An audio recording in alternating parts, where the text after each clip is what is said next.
India, we are expanding health infrastructure and providing affordable health care to all. चलो आज मैं आपसे एक सवाल पूछता हूँ, बताओ दुनिया में फार्मेसी ऑफ द वर्ल्ड कौन सी कंट्री है? तो जवाब है अपना इंडिया। दुनिया में सबसे ज्यादा मेडिकल कॉलेजेस किस कंट्री में हैं? तो अपने इंडिया में हैं। दुनिया में सबसे ज्यादा सस्ती ओपन हार्ट सर्जरी कहाँ होती है? इंडिया में। विदेशों से भर भर के लोग इंडिया आते हैं सस्ता इलाज करवाने के लिए, जिसे हम मेडिकल टूरिज्म बोलते हैं। लेकिन आपको ये जानकर शौक लगेगा कि दुनिया में सबसे ज्यादा लोग इलाज के खर्चे से गरीब भी इंडिया में ही होते हैं। इवन इसकी कंडीशन तो इतनी ज्यादा खराब है कि लोग अपना सब कुछ बेच कर भी बेहतर इलाज नहीं करवा पाते और मरते रहते हैं। ये एक ऐसा पैराडॉक्स है जिसे हम अक्सर अनदेखा करते हैं। हम मंगल ग्रह पर तो पहुंच चुके हैं, डिजिटल पेमेंट की रेस पर पूरी दुनिया को पछाड़कर हम टॉप पर बैठे हैं। लेकिन आज भी अगर आपके घर में किसी को रात के 2 बजे सीने में तेज दर्द हो जाए तो पहली चिंता जान नहीं बल्कि जेब होती है, क्योंकि एक मिडिल क्लास आदमी को पता है कि अगर जेब खाली हुई तो ये भगवान कहे जाने वाले डॉक्टर्स उन्हें हॉस्पिटल के अंदर घुसने तक नहीं देंगे। इवन गाँव के इलाकों में तो लोगों को ये सोचने की जरूरत ही नहीं पड़ती, क्योंकि वहाँ हॉस्पिटल के नाम पर कुछ है ही नहीं। आज की इस वीडियो में हम डाटा लॉजिक और ग्राउंड रियलिटी के साथ इंडिया के ब्रोकन हेल्थ केयर सिस्टम का पोस्टमार्टम करेंगे। हम समझेंगे कि इंफ्रास्ट्रक्चर, कॉस्ट और रेगुलेशन के लेवल पर यह सिस्टम बर्बाद क्यों हो रहा है। तो चलिए शुरू करते हैं अपना topic, India's health care broken system. When it comes to hospital beds, infrastructure already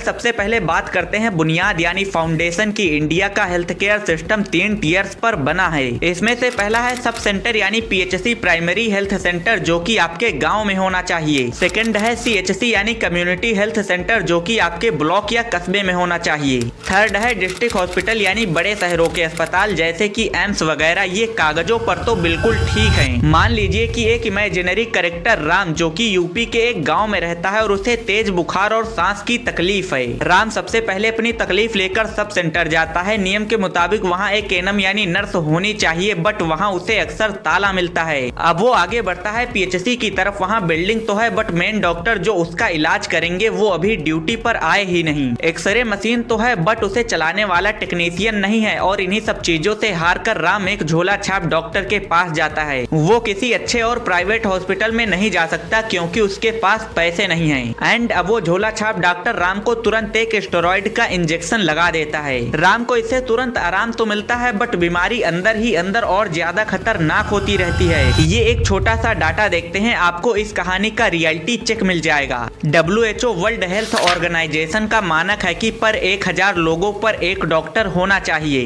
government बोलती है कि हमने ये टारगेट अचीव कर लिया है। इंडिया में एक डॉक्टर के ऊपर लगभग 811 लोग हैं। लेकिन यहाँ पर एक कैच है, सरकार इस गिनती में आयुष डॉक्टर्स यानी आयुर्वेदिक और होम्योपैथिक डॉक्टर्स को भी जोड़ती है। अगर हम सिर्फ मॉडर्न मेडिसिन यानी MBBS डॉक्टर्स को देखें तो ये आंकड़ा 1.15 से भी ज्यादा खराब है। और सबसे डरावनी बात है कि ये 80% डॉक्टर सिर्फ 20% शहरी आबादी यानी अर्बन पॉपुलेशन को देख रहे हैं। इसी वजह से गाँव में ये अनुपात 1:11,000 से भी ज्यादा खराब है, यानी 11,000 से ज्यादा लोगों पर सिर्फ एक डॉक्टर। नतीजा, जब गाँव का सिस्टम फेल हो जाता है तो सारा प्रेशर डिस्ट्रिक्ट हॉस्पिटल और एम्स जैसे हॉस्पिटल्स पर आ जाता है। इसीलिए आपको एम्स दिल्ली की ओपीडी में बिहार और बंगाल के पेशेंट फुटपाथ पर लेटे हुए मिलते हैं। ये भीड़ इसलिए नहीं है कि एम्स बहुत ही अच्छा हॉस्पिटल है, ये भीड़ इसलिए है क्योंकि उनका सिस्टम पूरी तरह से कोलैप्स कर चुका है। दिक्कत हॉस्पिटल के मेंटेनेंस की तो है ही, लेकिन सबसे बड़ी दिक्कत मैन पावर की है। मशीनें जंग खा रही हैं और डॉक्टर्स की पोस्टिंग ऐसी जगह पर है जहां डॉक्टर्स जाना ही नहीं चाहते। इंफ्रास्ट्रक्चर की कमी हमें दूसरे पॉइंट पर लाती है, कॉस्ट यानी पैसा। जब किसी को गवर्नमेंट हॉस्पिटल में इलाज नहीं मिलेगा तो वो मजबूरी में कहाँ जाएगा? केवल प्राइवेट हॉस्पिटल में। इंडिया में 60 to 70% health care private sector संभालता है। दुनिया में शायद ही कोई और ऐसा देश होगा जहाँ हेल्थ केयर सिस्टम में प्राइवेट सेक्टर का इतना ज्यादा दबदबा है। एक टर्म समझिए, OOPE, out of pocket expenditure, यानी इलाज का वो खर्च जो आपकी जेब से जाता है। ग्लोबल एवरेज में ये करीब 18 to 20% है, लेकिन इंडिया में ये 48 to 15% के आसपास है। इसका मतलब है कि अगर आप 100 रुपए कमाते हो और बीमार पड़ते हो तो सरकार या बीमा सिर्फ आपको 50 रुपए देंगे।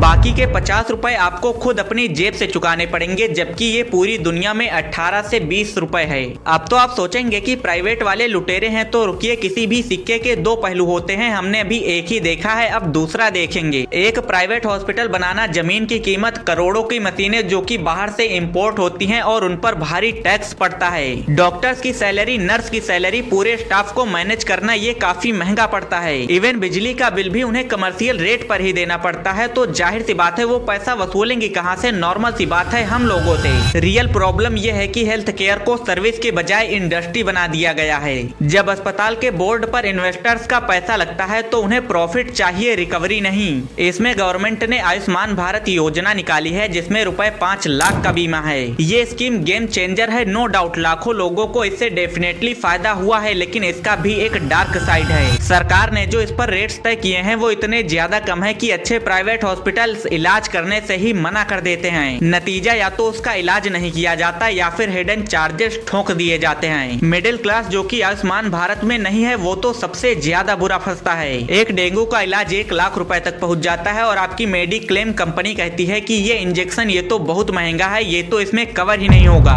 महंगा इलाज सिर्फ अस्पतालों की गलती नहीं है, इसकी जड़ें मेडिकल एजुकेशन से जुड़ी हैं। इंडिया से हर साल लगभग 25,000 से ज्यादा स्टूडेंट्स विदेश जाते हैं MBBS की पढ़ाई करने के लिए, जैसे यूक्रेन और रसिया वगैरह, क्योंकि वहाँ फीस तो कम है और फैसिलिटीज बहुत ही ज्यादा बेहतर। भारत के प्राइवेट मेडिकल कॉलेजेस में MBBS की फीस 80 लाख से 1.2 करोड़ तक है। जरा सोचिए, एक स्टूडेंट जो अपने पिता की जमीन बेचकर पढ़ता है 1 करोड़ रुपए देकर, डॉक्टर बनने के बाद उसका फर्स्ट एम क्या होगा? समाज सेवा या 1 करोड़ की रिकवरी? हमारा ये सिस्टम ही डॉक्टर्स को व्यापारी बनने पर मजबूर करता है। जिसे हम डॉक्टर्स ग्रीड कहते हैं, वो असल में सिस्टम ग्रीड का नतीजा है। दूसरी समस्या है दवाइयाँ। सरकार जन औषधि केंद्र चलाती है जहाँ दवाइयाँ 90% तक सस्ती हैं, लेकिन अभी भी डॉक्टर्स पर्ची पर महंगी और ब्रांडेड दवाइयाँ ही लिखते हैं।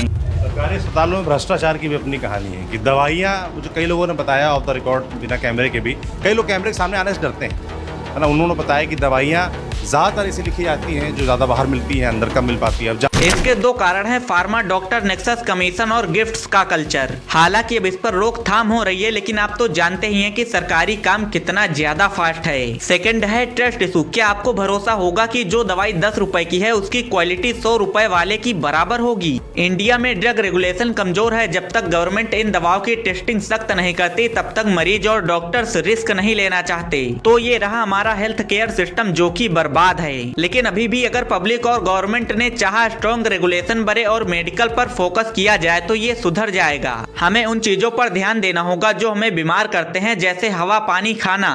हम मिलते हैं किसी और दिन किसी नेक्स्ट वीडियो में। तब तक के लिए बेस्ट ऑफ लक।